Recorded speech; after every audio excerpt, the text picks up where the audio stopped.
Pregnant ആവാനുള്ള correct വയസ്സ് എന്താണെന്ന് സാറിൻ്റെ അടുത്ത് ചോദിച്ചാൽ സാർ എന്ത് പറയും? കോൺട്രവേഴ്സ്യൽ ടോപ്പിക്കാണ്. കാരണം കുറേ ആൾക്കാർ പറയും ഹെൽത്ത് നമ്മൾ നോക്കണം, കുറേ ആൾക്കാർ പറയും നമ്മുടെ പേഴ്സണൽ ഒപ്പീനിയൻ എന്നൊക്കെ പറയാറുണ്ട്. സാർ എന്ത് പറയും? അത് ശരിക്കും ഒരു പേഴ്സണൽ ആയിട്ടുള്ളൊരു മാറ്ററാണ്. Varies from couple to couple.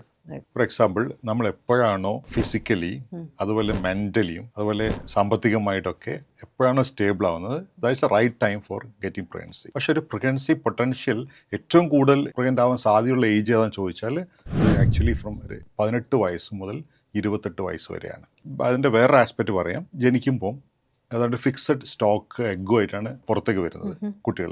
അതിൽ ഏതാണ്ട് ഒരു 1 to 2 മില്യൺ ഉണ്ടാവും. അതിങ്ങനെ മെല്ലെ കൊഴിഞ്ഞു പോയി പിന്നെ മാസം പറയാകുമ്പോൾ നിൽക്കുമ്പോഴേക്കും അതിൽ ഓൾമോസ്റ്റ് ഫിനിഷ് ആവും.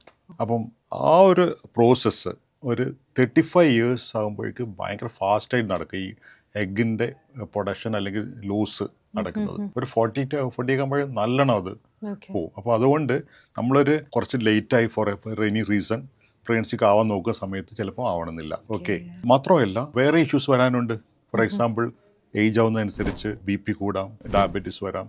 അതുപോലെ തന്നെ ഈ എഗ്ഗിൻ്റെ ക്വാളിറ്റിയും കുറയും. അതിൻ്റെ ക്രോമസോമിലൊക്കെ റീഅറേഞ്ച്മെൻ്റ് ഒക്കെ നടന്നിട്ട് പ്രഗ്നൻ്റ് ആയാൽ തന്നെ പെട്ടെന്ന് അബോർഷൻ പോകാനുള്ള സാധ്യതയുണ്ട്. അതുപോലെ തന്നെ പ്രായമാവുന്ന ആൾക്കാർക്ക് ഈ ജോയിൻ്റ് ഒക്കെ സ്റ്റിഫാവും.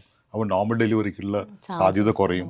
പിന്നെ ഒരു റിസ്ക്കാണ്, very important risk, Down syndrome എന്ന് പറയുന്നത്. ബേബി മംഗോൾ ബേബി എന്ന് പറയില്ലേ, ബുദ്ധിക്കുറവുള്ള ബേബീസ്. ഞാൻ പറഞ്ഞ പോലെ തന്നെ ഇറ്റ്സ് എ പേഴ്സണൽ ഡിസിഷൻ. പക്ഷേ ഈ ഒരു കാര്യം കൂടി നമ്മൾ കൺസിഡർ ചെയ്തിട്ട് വേണം നമ്മൾ for any reason we want to postpone. Okay.